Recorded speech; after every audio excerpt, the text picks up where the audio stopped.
Somewhere in the cypress swamps of Louisiana, church archivists whisper about a sealed file that officially does not exist. 12 birth certificates, dated between 1847 and 1852, each carrying the same father's name. A man who, according to the law of his time, was not a person, but property. In October of 1852, the Vatican received a letter from Louisiana that was immediately placed under the highest level of secrecy. A classification reserved only for matters that could shake the foundations of faith itself. The story goes that when the Archbishop of New Orleans opened the packet of documents sent from a small convent called Sacred Mercy, he wept openly for 3 hours before ordering every page burned, and yet fragments survived. Pieces ended up in private collections, in faded family journals, in half-erased testimonies written by people who could not bear to let the truth vanish completely. Officially, the convent of the Sacred Mercy closed for financial reasons. Unofficially, 12 women disappeared from church records on the same November night, as if they had never existed at all. Before we go deeper, imagine you're listening to this not as a neat, finished legend, but as a crime scene reconstruction, built from scraps time tried and failed to erase. If you're watching from Louisiana, from anywhere in the deep south, or from any place where old buildings still seem to breathe with forgotten stories, remember this: someone in your county, maybe even in your family, might unknowingly carry a piece of what happened at Sacred Mercy. If you're the kind of person who isn't afraid of the truth history tried to bury, then this is your story. The truth doesn't begin with scandal. It begins with what the people of St. Landry Parish believed was an act of unusual charity.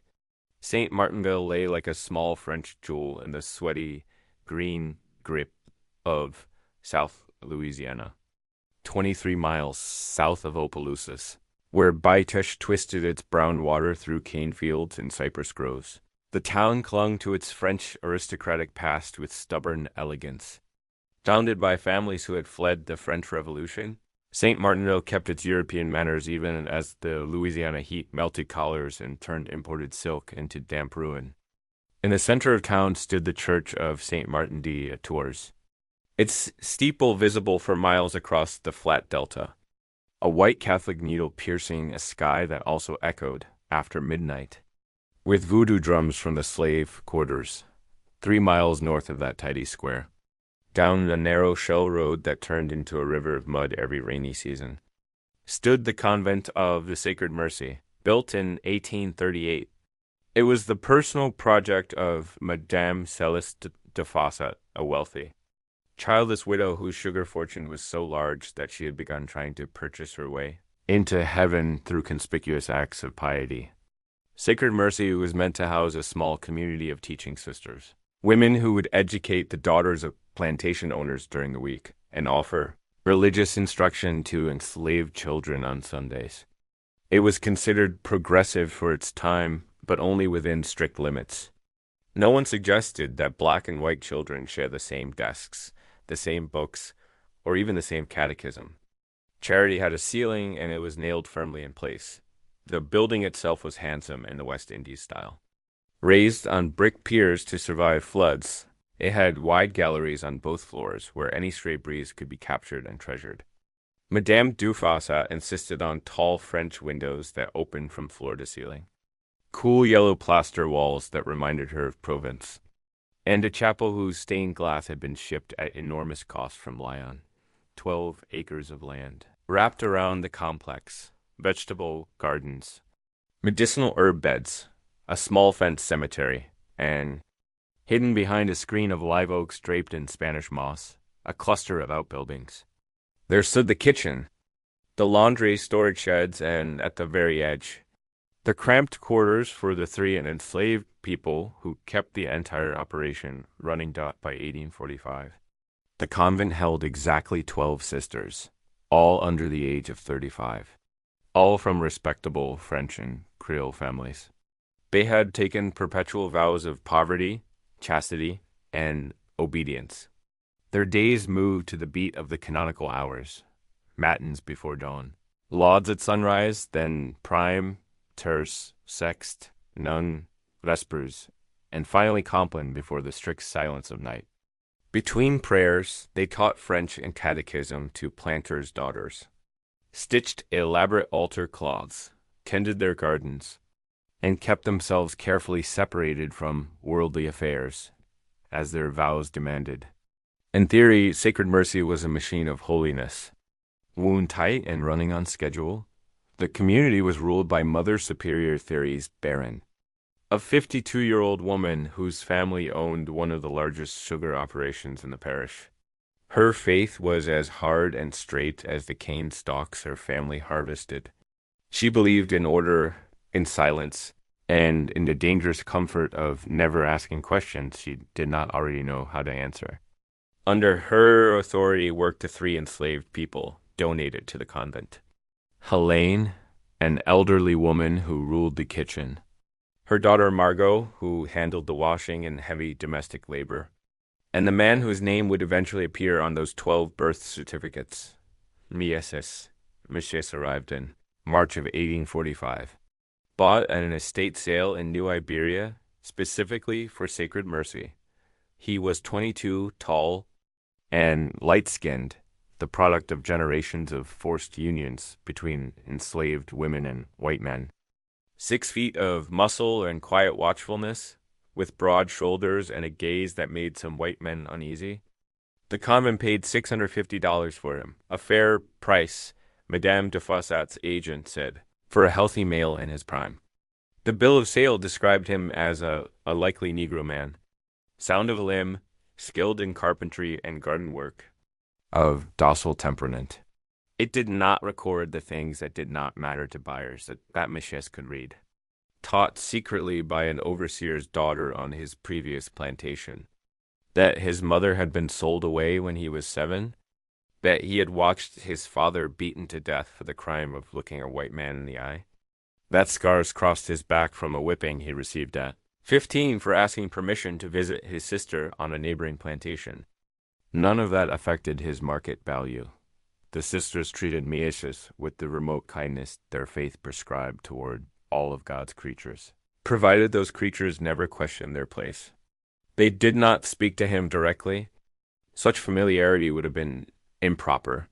Instructions were relayed through Mother Superior Theres, who spoke of him as she might speak of a tool or a mule, useful, potentially troublesome, fundamentally replaceable. Miches slept in a tiny room off the tool shed, ate alone, and was expected to make himself invisible unless needed. He repaired the chapel roof after storms, kept the drainage ditches clear, tended the gardens, and moved like a ghost through the edges of their world. His body worked miracles of labor. His soul, if anyone considered it at all, was treated as irrelevant for 8 months. The arrangement seemed to function perfectly. The convent prayed. The daughters of planters recited their lessons. The gardens flourished under Miches's care. From a distance, Sacred Mercy looked like an illustration from a pious devotional book. Young nuns walking in pairs, rosaries in hand, veils moving softly in the humid breeze. But in November of 1845, something shifted so quietly that at first, no one who mattered was willing to admit that anything had changed at all. The first person to sense that something was wrong was not a nun, not a priest, not even someone particularly close to the convent. It was a neighbor, Monsieur Laurent Guidry, whose plantation bordered Sacred Mercy to the east, was a man of precise habits. Every morning at 6 o'clock, he sat on his gallery with a cup of coffee, surveying his fields, his animals, his enslaved workers, and, by extension, the moral order of the world as he believed it should be. In late April of 1846, he noticed something troubling across the boundary line. One of the sisters in the convent's herb garden, Sister Marie Theres, seemed fuller. By June, he decided it was not his imagination. 3 more sisters he occasionally glimpsed through the trees showed similar changes. Rounded bellies under stiff black habits, slightly altered gaits, the quiet physical signs that any man in a plantation district recognized, no matter how polite society pretended not to, when Guidry mentioned his observation to his wife at supper. She silenced him instantly, her face going pale. "You must be mistaken," she hissed. "Such things are not possible. They are brides of Christ." He insisted he knew what he had seen. She insisted that if he valued their standing in the community and his own soul, he would never repeat such thoughts aloud again. Later, still unsettled, Guidry confessed his concern to the parish priest, Father Dominique Roussel. The old priest, half deaf, tired, and long accustomed to smoothing rough truths into harmless shapes, assured him that the sisters were under excellent care, that the Louisiana climate was hard on delicate women, that illness could make bodies swell. He promised prayers and did nothing else. No visit to the convent. No questions. No investigation. The possibility that 12 vowed women could all be hiding the same secret was simply too dangerous to look at directly. Denial, however, has an expiration date. By October of 1846, the truth crashed through the convent's walls in one night of screaming that no one within earshot could ignore. Sister Genevieve went into labor on October 12th. 3 weeks earlier than anyone in the convent, inexperienced as they were, had expected. Her cries carried across the gardens, high and panicked. The sound of a woman whose life had never prepared her for childbirth and whose theology had no place for her own body betraying her vows in such an unmistakable way. Helene, the elderly enslaved midwife of the kitchen, was dragged from her bed to attend to the crisis. She climbed the stairs to a second-floor room and opened the door on a sight that would haunt her until her death. A young nun drenched in sweat and blood. 5 other sisters around her, their own bellies swollen under their habits. Eyes wide with dread and something like shame. Just after midnight, a baby girl entered the world. Light-skinned, with Masha's sharp cheekbones and Genevieve's fine hands. 3 days later, Sister Marie Claire delivered a boy. By Christmas of that year, 6 infants had been born within the convent walls, 4 girls. 2 boys, all healthy, all unmistakably of mixed race. All undeniable evidence that something had shattered the supposed purity of Sacred Mercy. No doctor was summoned. No priest was called to baptize. No records were filed at the courthouse. The babies were wrapped in blankets cut from old altar cloths and rocked in arms that had once pledged never to hold a child of their own. The convent changed almost overnight. The hours once devoted to silent contemplation were interrupted by the raw, animal noise of newborns wailing. Psalms gave way to lullabies whispered in guilty French. The chapel, once a place of strict order, now occasionally trembled with the soft squeaks and hiccups of infants hidden behind doors. And through it all, Mishas continued his work in the shadows chopping wood, mending fences, digging ditches with his face carefully blank, his voice rarely heard, his thoughts known to no one. His name was not spoken in connection with the children, but his features echoed in their tiny faces like a secret no one dared put into words. By January of 1847, Mother Superior Therese understood what she had been trying not to admit for months. This was no longer a problem that could be managed with silence and prayer. It was a catastrophe, a spiritual disaster, a social scandal waiting to detonate, and a direct threat to the power and moral authority of the church she had served all her life. One cold morning, she did something she had never done in nearly 2 years of Maché's service. She sent for him, alone. He stood in her office doorway, hat in his hands, eyes fixed respectfully on a point over her shoulder. For the first time, she looked at him not as a tool, not as an expense in a ledger, but as the center of a storm that could destroy everything she believed she had built. You understand the gravity of what has happened here. She said, "It was not a question." "Yes, ma'am," Macius answered quietly in that cramped room behind closed doors. The future of Sacred Mercy and of everyone connected to it began to tilt in a direction none of them would be able to control. In the dim light of Mother Superior Teresa's office, Macius stood like a defendant in a court where the verdict had already been decided. The rosary on her desk lay coiled like a piece of evidence. Behind her, a crucifix watched silently as if it too had been dragged into this impossible judgment. You understand the gravity of what has happened. She said again, her voice thin but steady. 12 women consecrated to God. 12 vows of chastity broken. 6 children already born. 6 more expected before summer. This is not merely sin, my fizz. This is sacrilege. He kept his eyes fixed on the wall. What could he say? That he had never been asked whether he wanted any of this? That no was not a word available to a man who could be beaten or sold for displeasing the people who owned him. That every encounter had been something he endured, not something he sought. None of that would matter here. In this room, the facts had already been organized into a story that made sense to the powerful. And in that story, his role was simple. Problem. You have placed this house in danger, Therese continued. If the diocese learns what has happened, if word reaches New Orleans, Sacred Mercy will be closed. The sisters defrocked, scattered in disgrace. Our work with the children ended. The church's enemies would feast on this. She paused, studying him with eyes emptied of warmth, but not filled with the kind of rage he had come to expect from white authority. If anything, there is something colder there. Calculation. You cannot remain here, she said at last. Your presence is a constant reminder of this disaster. But you also cannot simply be sold. Whoever bought you would ask why a convent had disposed of a slave in such haste. Questions would be asked. We cannot afford questions. Masha said nothing. The rules of his life remained the same everywhere. Powerful people made choices, and he lived inside those choices. The solution Mother Superior fashioned was as practical as it was cruel. Masha's would not be sold, and he would not be freed. Instead, he would be erased, not from the property, but from sight. He was moved from his little room near the tool shed to an abandoned cabin at the far edge of the grounds, deep in the cypress grove where the swamp began to swallow land and sound alike.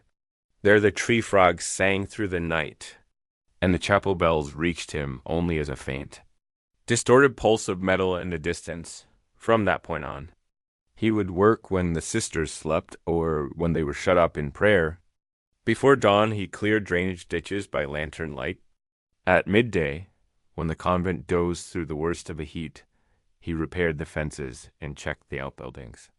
After Compline, when the grand silence was declared and no voice was supposed to disturb the night, he sharpened tools, split wood, and moved like a shadow from one edge of the property to the other. Sacred Mercy depended on his labor more than ever, but the women whose lives he had been dragged into were forbidden to see his face. The ghost they had already pretended he was now became official policy. The babies were a different problem. You could bury a man in isolation and call it prudence. Babies, on the other hand, could not be hidden forever. They grew, they cried. They demanded milk, care, explanations. They existed in a world that insisted on naming, recording, and placing every soul somewhere in its social machinery, especially in Catholic Louisiana where baptismal records were treated almost like secondary. Birth certificates, the rules of the faith were clear. Life was sacred. Even life born in scandal. The church could condemn the circumstances without condemning the child. So killing them, however much that might have simplified things, was unthinkable. But keeping them? That was unthinkable too. 12 brown and light brown children growing up behind convent walls would be a visible confession more damning than any written account over the next 18 months. As the remaining sisters, one by one, went into labor in the little upstairs rooms, Mother Superior Therese built a quiet network of secrecy. Letters were written to distant parishes and to trusted priests. Discreet inquiries were made to families in need of children or eager for a charitable opportunity. Donations were arranged. Stories were prepared. One infant was sent to New Orleans with the explanation that she was the orphan child of a French nun and a dead sailor. Another was given to a pious couple in Baton Rouge as the illegitimate offspring of a wealthy planter who wished to hide his shame. A third baby was placed with a free black family, under the story that his mother had died in childbirth and his father had vanished upriver. Some children were light enough to be absorbed into white families. Others, their skin tones marking them too clearly, went into free black households or mixed communities where their features raised. Fewer questions. Each transfer followed the same ritual. A small bundle wrapped in cloth that had once covered an altar. A hurried nighttime departure to a carriage or a boat landing. A whispered explanation, half truth and half invention. A purse of coins. A blessing spoken quickly, as if longer words might summon the wrath of heaven down on the transaction dock by August of 1848. All 12 children had been born and removed from Sacred Mercy. The last, a boy born to the youngest sister, Angelique, came into the world on the Feast of the Assumption, August 5th, 10th. He left the convent grounds less than a month later, carried in the arms of a man bound for Natchez, where a family waited for the orphan child of a French planter and his quadroon mistress. On the surface, the convent settled back into its old rhythm. The bells rang at the appointed hours. The sisters filed into the chapel. Planters' daughters arrived for lessons in French and catechism. To a casual observer, Sacred Mercy had returned to its original, peaceful purpose. But beneath the timetable of prayers, something had broken that could not be repaired. The vow of silence, once a discipline meant to create inner peace, had become a suffocating gag. The sisters were forbidden to speak of what had happened, not to each other, not in confession, not even in their private prayers. The Church's solution to scandal was always the same: disperse, deny, forget. But you cannot order a mind to forget a child it carried for 9 months, or the sound of a baby's first cry, or the face of a man you only knew as forbidden contact and unwanted necessity. The strain began to show. Sister Genevieve, who had been the first to give birth, started suffering headaches so severe she lay in her cell for days at a time, eyes covered, hands clamped over her ears as if the world were too loud. Sister Marie Claire stopped eating. Her cheeks hollowed, her bones began to show beneath her skin. Mother Superior, more frightened than she would admit, forced broth into her mouth like a nurse feeding a child. The youngest, Sister Therese Melanie, only 23, developed a habit of scratching her forearms until they bled. Thin red tracks climbed her arms, hidden poorly under long sleeves. When Mother Superior caught her and demanded she stop, the girl answered flatly, "I don't feel anything unless I do this." They still prayed.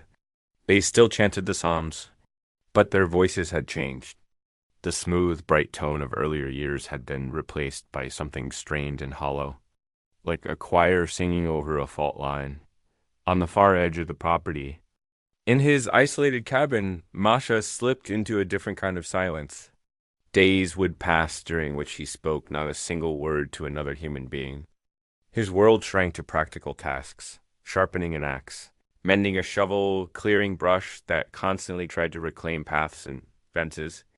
At night he lay on his rough pallet listening to the incessant sounds of the swamp frogs, insects, distant alligators, and wondered if God had cursed him by preserving his life or saved him only to prolong a punishment he could not name. In those sleepless hours, he turned the same questions over and over. Was he guilty? Was he a victim? Was there even a difference under a system where his body was never his own? The law called him property. The Church insisted he had a soul. Between those two definitions, his existence had been stretched and torn until he could no longer say what he believed about himself.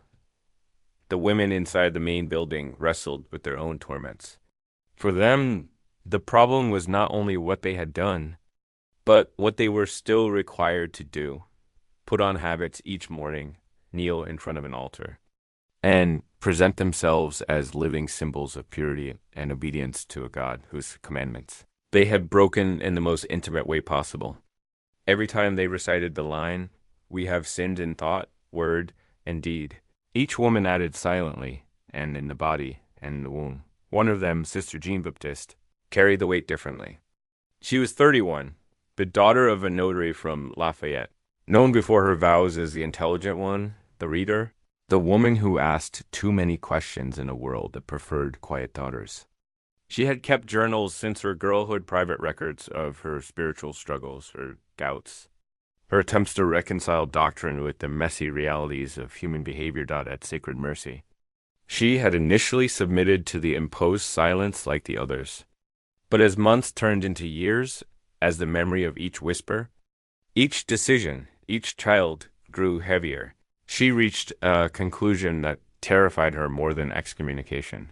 If no one ever wrote down what had happened, then the church's version of events, financial troubles, poor health, simple closure would become the only story. The 12 women and the enslaved man at the center of it all would vanish behind a wall of pious fiction. And for someone like Jean-Baptiste, who believed truth was a form of worship, that kind of burial was worse than scandal. In the spring of 1850. She began to write, not in French, her mother tongue, but in Latin, the language of the church, the language that traveled from Louisiana to Rome without translation. Late at night after Compline, when the halls of Sacred Mercy were supposed to be empty of everything except prayer and sleep, she lit a single candle in her cell and took up her pen. She documented dates as best she could remember them. She named names.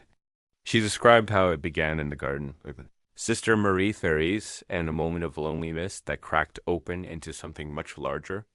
She wrote about the way sin spread, not as dramatic temptation from outside, but as a sort of infection passed from one conscience to another through confession twisted into conspiratorial comfort. She refused to blame demons or supernatural forces. Instead, she traced the lines of responsibility with unsparing honesty. 12 women, isolated, bound by vows, wielding absolute power over one enslaved man who did not have the moral luxury of refusal. Night after night, the pages multiplied. Her hand cramped. Wax dripped on the margins. The candle burned low. She did not know whether her account was a confession, a denunciation, or a desperate attempt to salvage some fragment of integrity from a life that had split in two. She only knew that if this story vanished completely, then the lies of powerful men would have the last word. And that, to her, was intolerable. When she finally set down her pen, the manuscript in her lap was thick. 17 pages of dense Latin script that could, if it reached the right eyes, tear on everything the Archbishop of New Orleans and his advisors were trying to keep sealed. She did not think of it as a weapon, not yet. She thought of it as testimony. What she did next would change the fate of Miss Chase, the sisters, and Sacred Mercy itself, and would drag the Vatican, however unwillingly, into the dark heart of a swamp-bound scandal. It would spend the next century pretending never existed. Sister. Jean-Baptiste's manuscript lay on the small wooden table in her cell like a living thing, dangerous, necessary, trembling with truth that no one in authority would ever willingly allow into daylight. She sat beside it long after the ink dried, her hands clasped tightly in her lap, her heart pounding with the knowledge that she had crossed a threshold the others never would. She hadn't written a confession. Not exactly. She had written a record, a map, a detonator, and she knew exactly where she intended it to go. For weeks she studied the possibilities. She could not entrust the local priest. Father Roussel was too old, too frightened of scandal, too practiced in the art of looking away. She could not hand it to the diocese. The bishop's office in New Orleans was little more than a political machine wearing cassocks. If the truth reached them, it would be smothered under bureaucratic hands before it ever crossed the Mississippi. No. The only place this document could matter was Rome, the holy, the sacred congregation. For religious life, the men whose decisions could strip bishops of power, whose judgments carried the weight of eternity itself, not so late in the spring of 1850. Jean-Baptiste did something no member of Sacred Mercy had ever dared. She addressed a letter directly to the Vatican. She wrote in Latin, "This is an account of a scandal that has taken root in the cypress swamps of Louisiana, one that threatens not only the souls of 12 consecrated women, but the moral authority of the Church itself. The matter cannot be contained locally. It must be judged by Rome." She folded her 17-page testimony, sealed it with wax, and addressed it to Sacred Congregatio Pro Institutus Religiosus, the Vatican, Rome. Then she waited. The opportunity came 3 days later when a visiting priest from New Orleans arrived to deliver supplies and conduct routine confession. Father Alamo Burt Young, ambitious, known for his good looks, and his Loctite loyalty to the Archbishop, walked into the convent with a confident stride and a faint smell of bay rum on his collar. Sister Jean Baptiste approached him after vespers. Father, she whispered, bowing her head, I beg you to deliver this to Rome. It concerns a grave matter. I trust no one in the diocese with its contents. Her voice shook. She knew that if he asked to read it, everything was finished. But Father Hebert, pleased by the idea of a nun trusting him with something so important, slipped the sealed packet into his traveling case without question. I will send it on the next ship departing New Orleans. He promised. She bowed again. He rode away the next morning, and her heart burned with a hope she barely dared to name. But Father Hebert never sent the letter. That same evening, in a small rented room above a New Orleans apothecary, he opened the seal, unfolded the 17 pages, and read. And as he read line by damning line, the young priest's hands began to shake. 12 nuns, 1 enslaved man, 12 children, a cover-up already in motion, and a detailed record that would shatter the churches standing across the American South. He did not sleep that night. At dawn, he took the manuscript straight to the Archbishop of New Orleans, Henry Marie Laurent, a man known for 2 things: absolute discretion and absolute fear of Protestant accusations of Catholic corruption. The Archbishop read the letter in silence. Not a flicker of emotion crossed his face. He finished the final page, folded the manuscript neatly, and said only, "Bring me Mother Superior Theres." The die had been cast. The Archbishop Ves, October 20th, 1850, a day that would never appear in diocesan records. A day that officially did not exist. The Archbishop arrived at Sacred Mercy in a private carriage accompanied by 2 priests. Father Hebert, the one who intercepted the letter, Father Michel Dauphin, a Jesuit canon lawyer known for cleaning up problems. The sisters were summoned to the chapter house, 12 women seated along a long wooden table, hands trembling, faces pale. Mother Superior Theres stood at the head with the rigidity of a soldier facing court-martial. The Archbishop did not take a seat. He paced slowly in front of them, hands clasped behind his back, voice level as a blade. What Sister Jean Baptiste has written. He lifted the manuscript slightly. Is true? Mother Superior Theres spoke first. Yes, Your Grace. All 12 of you participated. Yes, and the man Mashes, he still lives on the property. He does. Silence dropped over the room like a shroud. The Archbishop closed his eyes briefly, as though drawing strength from the very act of not collapsing beneath the enormity of the scandal. Finally, he said, "This cannot reach Rome. It cannot reach the diocese. It cannot reach the newspapers. If the Protestants learn of this, the church in Louisiana will fall into disgrace for a generation." He turned to Father Dauphin. "We must contain it, entirely." The Jesuit nodded, already calculating the mechanics of suppression. The sisters at Cientians. Archbishop delivered their fate in a voice stripped of sympathy. "You will leave this place tonight. You will each be sent to different convents, scattered across the south and north. New names, new identities, no communication. You will never speak of Sacred Mercy again, not to each other, not in confession, not on your deathbed. Violate this, and you will face immediate excommunication." Several sisters began to cry quietly, more from shock than from guilt. But then came the part they had all feared, and the man, the Archbishop said, "The enslaved laborer who has fathered these children." He paused, and when he spoke again, his voice was cold enough to freeze the humid Louisiana air. "He cannot remain alive." A collective gasp rippled down the table. Mother Superior Theres swallowed hard. "Your Grace." "Murder?" The Archbishop raised a hand. "The Church does not murder.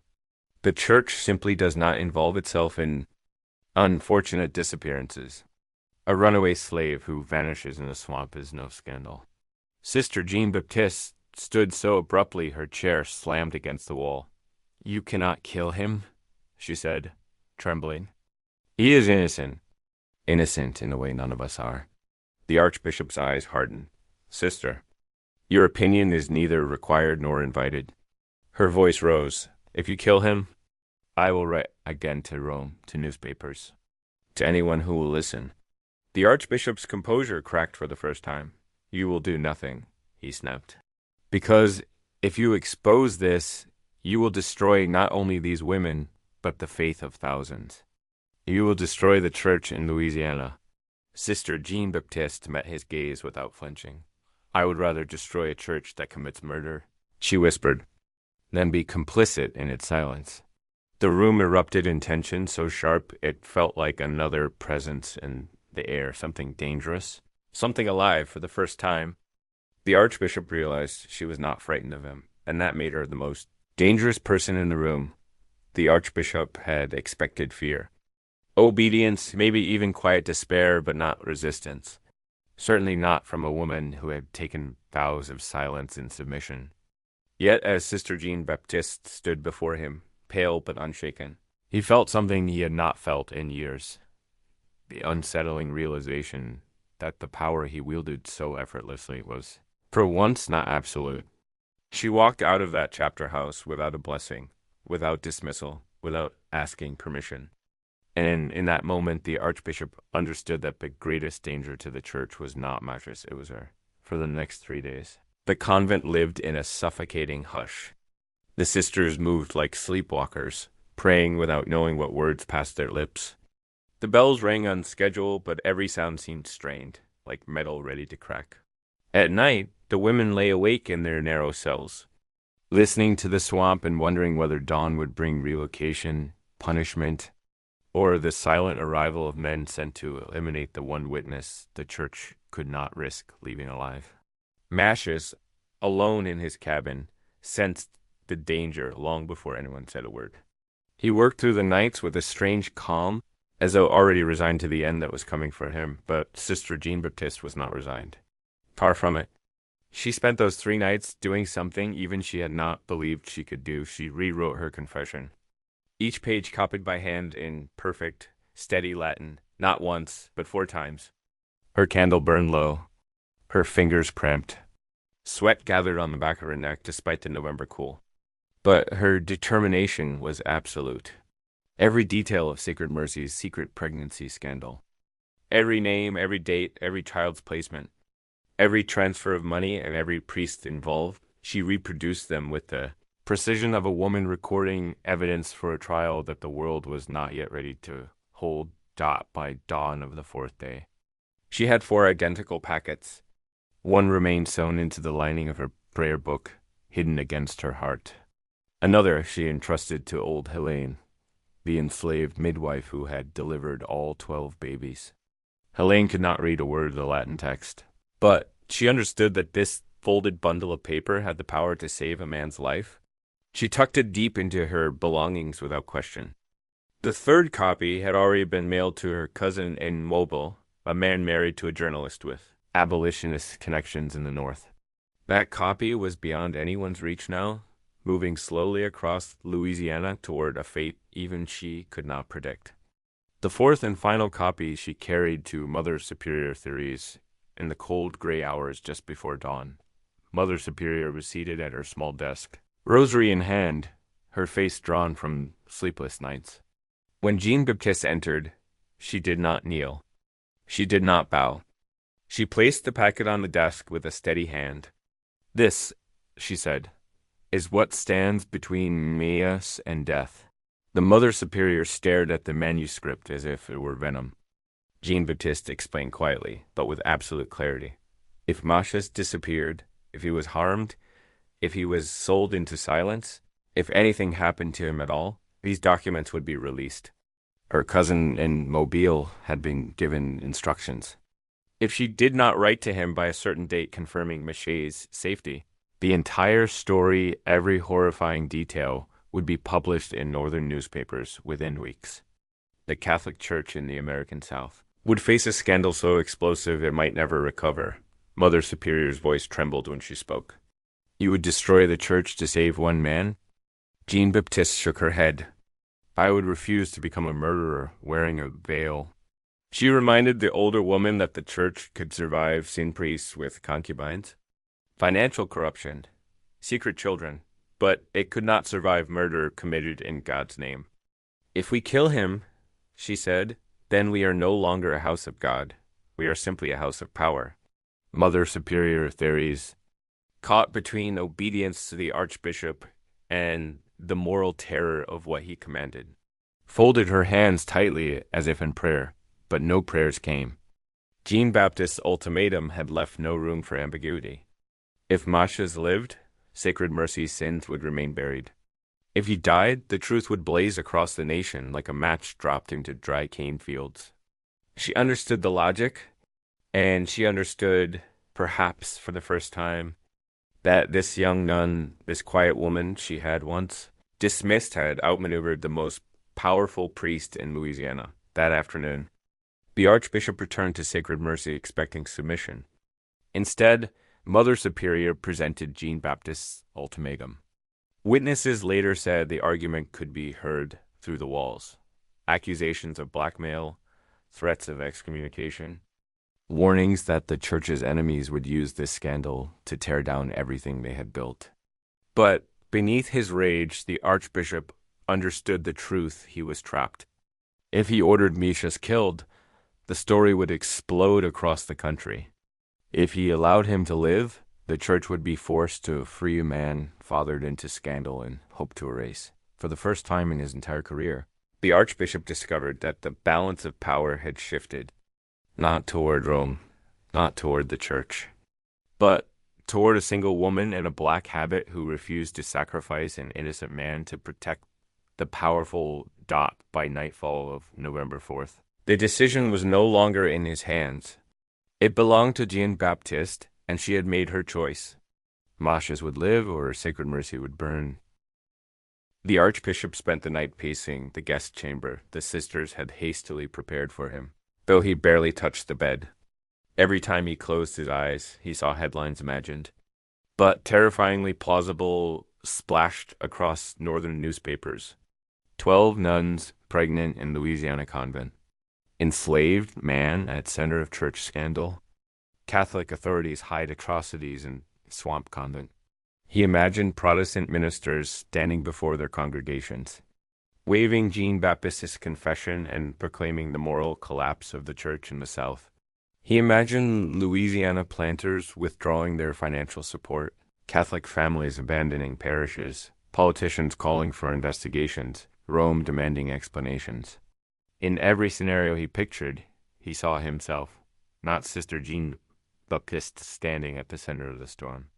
Blamed for everything got by dawn, he understood what he had refused to admit the day before.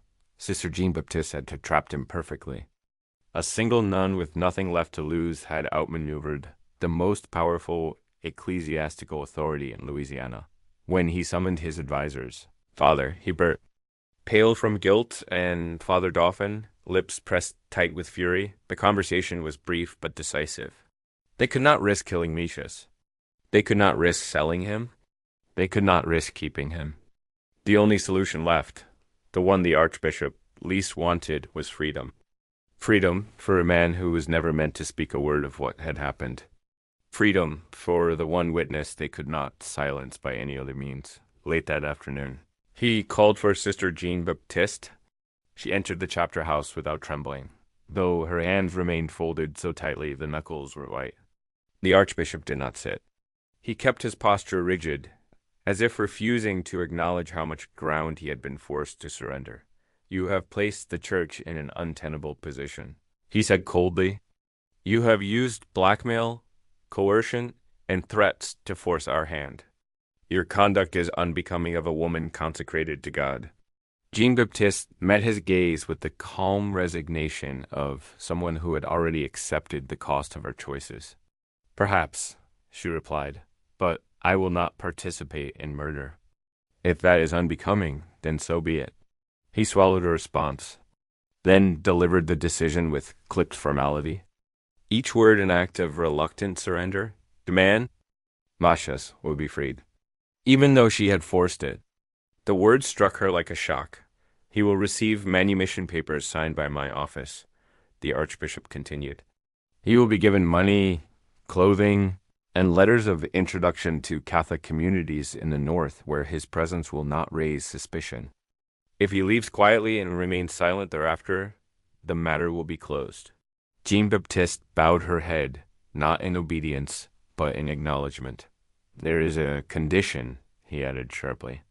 You will surrender 3 of the 4 copies of your confession. The 4th may remain with your cousin as insurance. If we keep our end of the agreement, that copy will be destroyed. She lifted her chin, and I must speak with Masha's before he leaves. He must know the truth of what has been arranged. You are in no position to make demands, he snapped. But he saw in her eyes that she would not bend, and he could not risk another act of rebellion. Very well, he said at last. You will speak with him one time, in a chapel, under supervision. When she walked out of the room, she knew the war was not over, but the battle that mattered most had been won that evening. As the sun bled orange light through the cypress trees, 2 men approached Michez's cabin. He stepped outside before they knocked, watching them with the quiet wariness of a man who had expected violence. Not visitors. Come with us, Father Dauphin said. His tone clipped, and oddly gentle Dot Machus followed in silence. Every step down the shell road felt heavy. Every rustle in the swamp seemed too loud. For weeks he had sensed that death was circling him the way the gators circled the stagnant pools of the grove.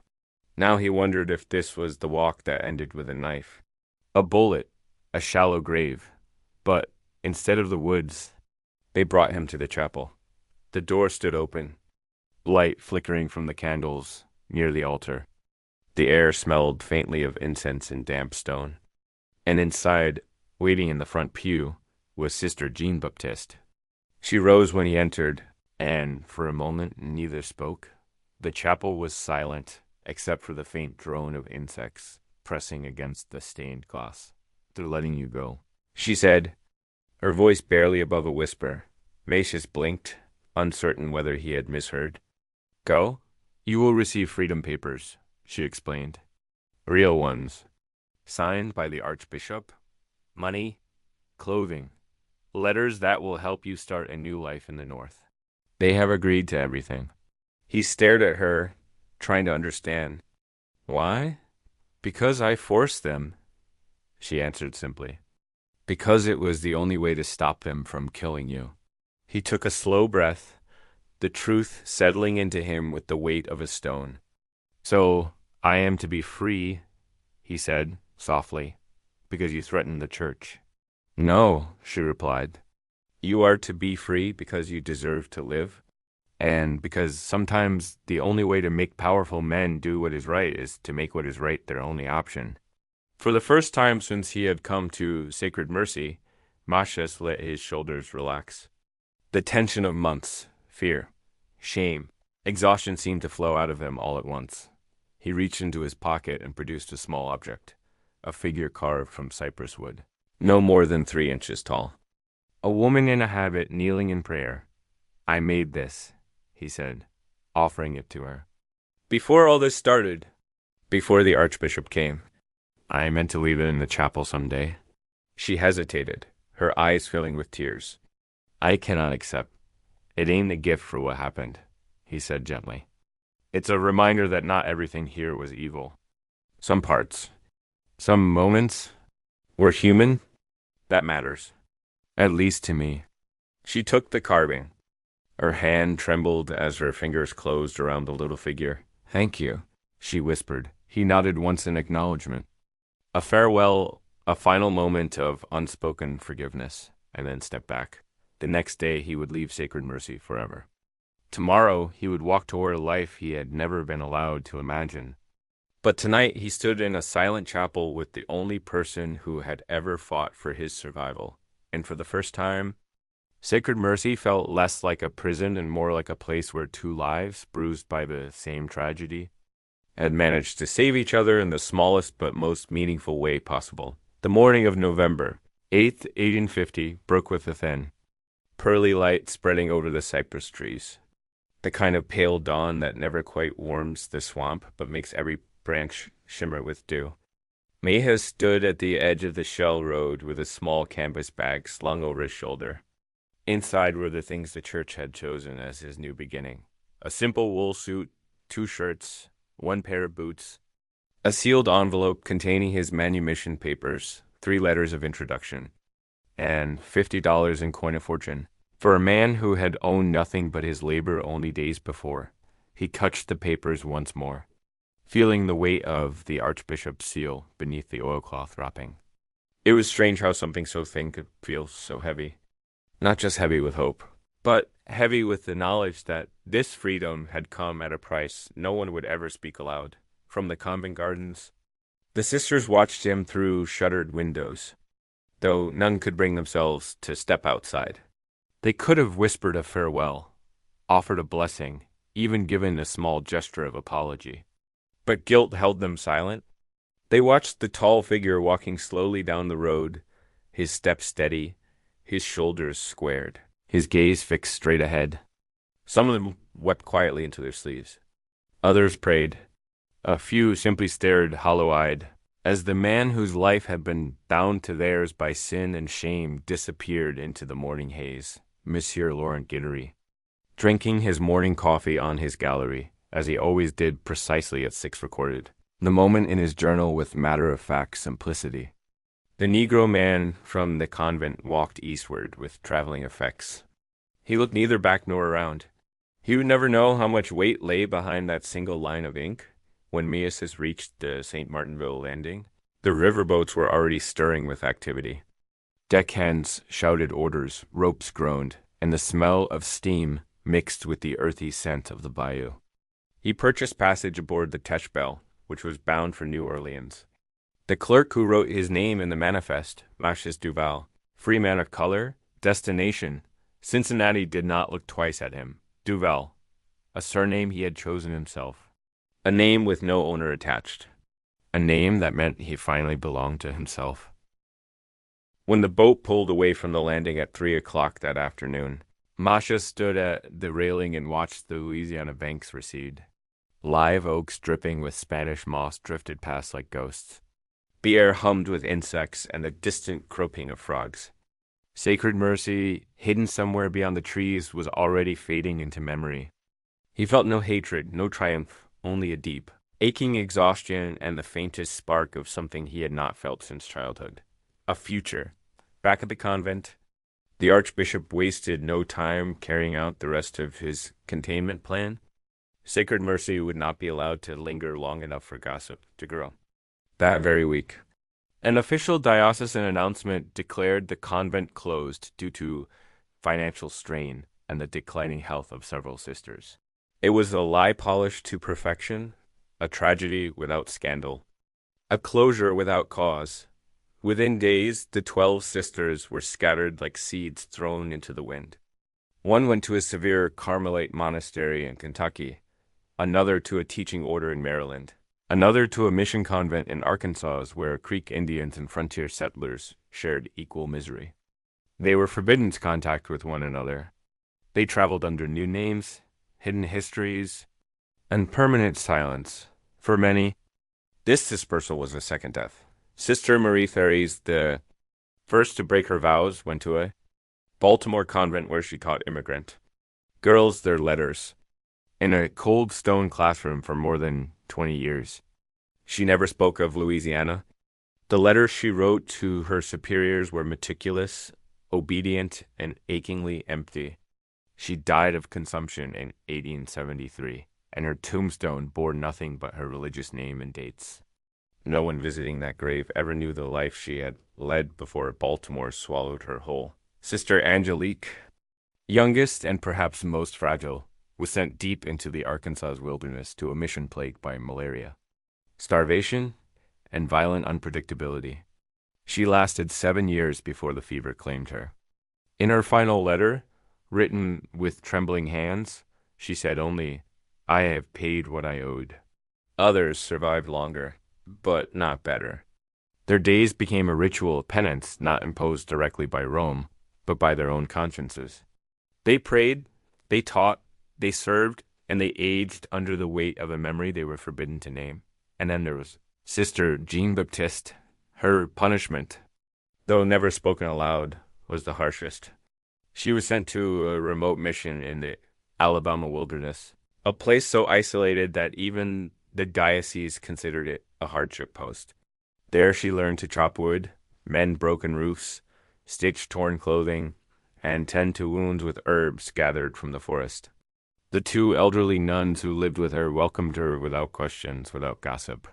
Without judgment, perhaps, because their own lives had been whittled down by hardship to the bare essentials. Jean Baptiste lived 34 years. She prayed, she worked, she aged. She kept journals in French, Latin, and sometimes English. She translated religious texts for the Creek families who occasionally visited the mission. And in secret, she rewrote the full account of Sacred Mercy one final time, not as a confession, not as blackmail, but as testimony. Her manuscript, wrapped in oilcloth, was entrusted to a traveling priest shortly before her death in 1884. Its fate remains. Unknown. Her last recorded words were, "I did what I could. God will decide if it was enough." As the sisters disappeared into their new lives, Sacred Mercy itself began to die. Without them, the property fell silent. Weeds swallowed the gardens, vines crept up the walls, and the once bright yellow plaster darkened with mold in time. In 1855, a planter purchased the ruins and turned the chapel into a crude sugar processing facility, ripping out the stained glass and selling it to a Baton Rouge parish. 12 years later, in the chaos of reconstruction, a fire consumed the entire complex. The cause was recorded as unknown, though many whispered theories circulated: revenge, sabotage, cleansing. Whatever the truth, the flames erased the last physical traces of the convent. Only the cemetery at the edge remained, its iron fence rusting, its stones sinking slowly into the soil. Somewhere beneath that earth lay the bodies of women who had lived lives of contradiction, vowed to purity yet marked by sin, sworn to silence yet burdened with secrets too heavy to carry to the grave. And somewhere far to the north, in a Cincinnati cemetery, perhaps lay the grave of the man whose existence had dictated the fall of Sacred Mercy. He lived long enough to see slavery abolished, long enough to have children and grandchildren born free, long enough to become simply a man named Miesi Duval Carpenter, husband, father, parishioner, rather than an unnamed property in a southern ledger. Sacred Mercy was gone. But the lives it touched carried its memory into the next century. Long after, Sacred Mercy's walls had collapsed into vine-choked rubble. Long after the sisters were scattered across the country, like exiles from a war no one had recorded. The true legacy of the scandal lived on not in documents or rumors, but in the bodies and bloodlines of 12 children who grew up never knowing the truth of their origins. They were born into lies crafted with the careful precision of a church desperate to survive. And yet, despite the secrecy, despite the dispersal, despite the deliberate burial of every trace, their lives radiated outward like rings spreading across still water, touching places far from the swamp where they had first been, cradled in trembling hands and wrapped in torn altar cloth. The first of the Sacred Mercy. Children Genevieve's daughter was raised as the legitimate child of a prominent Creole couple in New Orleans. They adored her, educated her, surrounded her with tutors, silk dresses, and the kind of soft, sheltered living the city's elite believed God had designed for their daughters. No one questioned her lighter than expected skin or her unusual gray-green eyes. Her mother believed she resembled a distant French ancestor. Her father credited some forgotten strain of blood from Bordeaux. She grew up graceful, elegant, and entirely unaware that the face she saw in the mirror belonged, partly to a man who had once slept in a tool shed and wielded an axe instead of a pen. She married young, bore 5 children, and died in 1901. her descendants inheriting features they could not trace. Quirks of bone and eye that surfaced generation after generation like pale ghosts. Drifting up from waterlogged secrets, not all the children inherited the privilege of passing undetected into white society. The boy born to Sister Marie Claire, darker and unmistakably marked by ancestry that white Louisiana refused to ignore, was placed with a free black family in Baton Rouge. They ran a cooperative carpentry business and took him in with pride, not shame. He grew strong, learned the trade, and became known for his steady hands and quiet intelligence traits that echoed a father he never met. He married a free woman of color at 23, served briefly in local politics during Reconstruction, and watched with grief and fury as every political gain was stripped away under Jim Crow. He died in 1898, surrounded by children and grandchildren who bore his name. His life was not easy, but it was his of freedom his father had barely tasted, the last child, the baby boy. Born to Sister Angelique on the feast of the Assumption, was claimed by a family in Natchez who soon moved west to Texas with the great tide of settlers seeking land and possibility. He grew up under endless sky, on open land where a man could reinvent himself with fewer questions asked. Light enough to pass, tough enough to survive, he worked as a ranch hand, learned to break horses, and eventually was conscripted into the Confederate Army. He survived the war, returned to Texas, and drifted into the anonymity of the West. A few scattered records, an 1870 census, a marriage in San Antonio, rumors of work near the California border hint at his path. But eventually the trail simply dissolves. The prairie swallowed him, just as the swamp had swallowed the truth of his birth. 3 of the 12 children did not live long enough to carry their secrets forward. 2 succumbed to the yellow fever epidemic of 1853, the year the mosquito-borne plague swept through Louisiana like divine punishment. 1 died of scarlet fever a year later. Their graves were small, simple, and heartbreakingly anonymous, bearing none of the truth of who they were or how they had come into the world. Only the universal, quiet plea carved into so many 19th century stones. Suffer the little children to come unto me. The remaining 6 grew into adulthood and built lives that stretch far beyond the convent where they had first been hidden. Some married and passed their unusual eye color or subtle bone structure to their children. Some struggled at the edges of society, held down by the color line that shifted depending on where they stood. Some flourished. Some were forgotten. But all of them carried forward pieces of a man and 12 women whose stories would never appear in family. Bibles or local archives dotted in the background, like a shadow that refused to vanish completely. Masha's presence echoed through each generation. A tall child born in Ohio in the 1870s was said to have inherited strange hazel, eyes from some French ancestor. A granddaughter in California had the same high cheekbones that once made. A planter's wife stared too long at a baby she'd been handed. With a flimsy explanation, a teacher in New Orleans, born in the 1880s, had hair slightly straighter than anyone else in her family, a trait she blamed on some forgotten cousin. The truth scattered itself quietly across America. Lines of ancestry that had been forcibly separated at birth crossed paths unknowingly in cities like Houston, Memphis, Cincinnati, and San Francisco. Families who believed themselves to be entirely French Creole discovered unexpected African features generations later. Families who identified proudly as black carried recessive traits that puzzled them.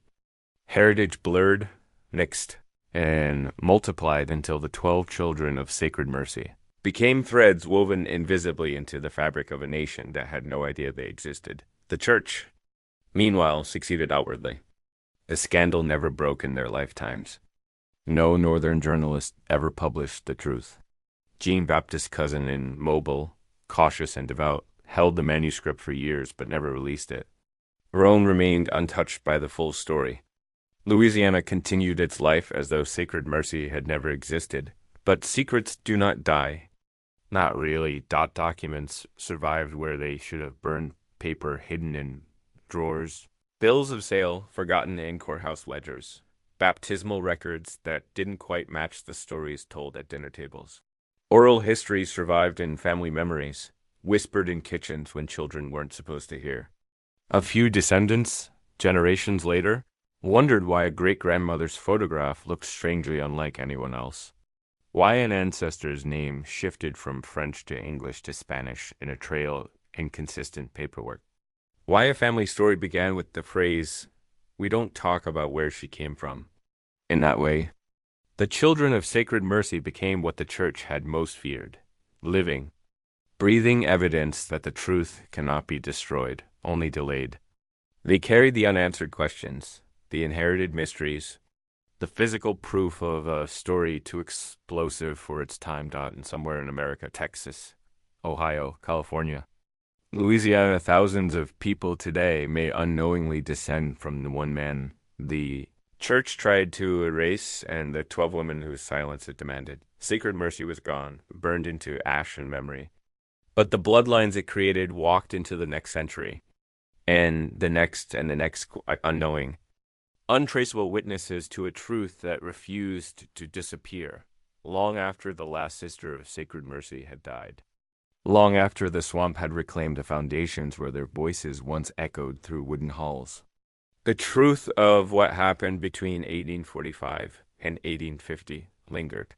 Not loudly, not in newspapers or sermons or official histories, but in quieter ways that the Church could never fully control. The Vatican had buried the scandal the way institutions have always buried their most dangerous sins, through dispersal, silence, and the destruction of anything that resembled evidence. And for a time, it worked. Sacred Mercy vanished from diocesan archives, its name reduced to a single line about financial difficulties. The Archbishop died with his reputation intact, never publicly associated with the crisis he had spent years concealing. Priests who had played roles in the cover-up were transferred, promoted, or simply forgotten. The Church moved forward, confident it had smothered the last breath of the scandal beneath layers of obedience and fear, but truth, as Sister Jean-Baptiste had once written, is more patient than power. It waits. It seeps, it survives. It survived in fragments that no one ever meant to keep brittle courthouse papers. Worn family Bibles, a carpenter's ledger in Cincinnati, a convent journal tucked into the bottom of a traveling trunk. Each scrap alone was meaningless. Together, they whispered a story that the swamp itself had tried to hide. It survived in the bloodlines of the children who had scattered across America, carrying physical reminders of a man whose name they never learned. It survived in odd family stories, in unexplained features, in genealogical puzzles that later generations could not untangle.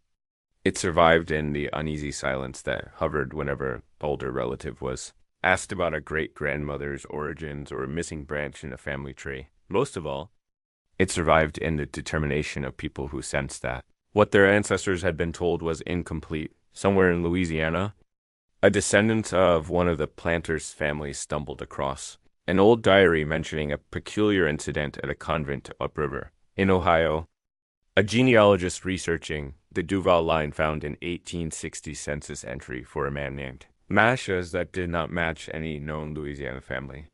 In Texas, a local historian in San Antonio noted surprising similarities in the facial features of certain families who otherwise shared no documented connection. The puzzle pieces were scattered across states and generations, waiting for someone curious enough and persistent enough to begin fitting them together. Sacred Mercy itself vanished physically. Its chapel stones were carted off or swallowed by mud. The cemetery survived longest, though even its iron fence eventually collapsed under vines and rust. By the 1890s, locals could no longer point with certainty to where the convent had stood. The swamp had eaten everything, leaving only impressions beneath the soil brick outlines. Fragments of plaster, a few broken tiles from the chapel floor. But people talked quietly about strange lights near the old grounds, about songs that sometimes drifted through the cypress trees, about the uneasy sensation that the past had not fully loosened. its grip on the land. Yet it wasn't ghosts that kept the story alive. It was a single sentence, passed quietly from one generation to the next, usually spoken by someone who didn't entirely know what it meant. Our family comes from a place we don't speak of. And then, in the 20th century, the world changed. Historians began digging into forgotten parish records. Genealogists began tracing lineages once thought impossible to follow. Archivists uncovered documents mislabeled, misfiled, or deliberately hidden. DNA testing allowed people to discover ancestry that contradicted the myths they're always told. Suddenly, the silence the church had constructed so carefully felt thin, brittle, and full of cracks dot in the middle of these emerging truths. The story of Sacred Mercy resurfaced not all at once, not as a full confession, but as a shape forming beneath water. A scholar found the bill of sale from Measis in estate archives. A librarian discovered a baptismal certificate whose dates didn't match the known death of an orphan's mother. A rare books collector in Mobile purchased a bundle of old letters, one of which referenced a nun who tried to save the man they wanted to erase. Rumors circulated about a manuscript in Latin that had once been carried out of the Alabama wilderness by a traveling priest, a manuscript no one could locate, but which several people swore had existed, piece by piece. The truth gathered itself, quietly, deliberately, inevitably. And somewhere in all of this, the story shifted.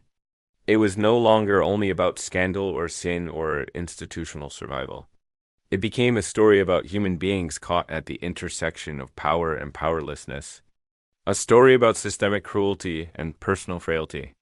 A story about a man who had no choices and 12 women whose choices were shaped by isolation, repression, and the impossible pressures of both gender and faith. A story about a church that had chosen silence over justice.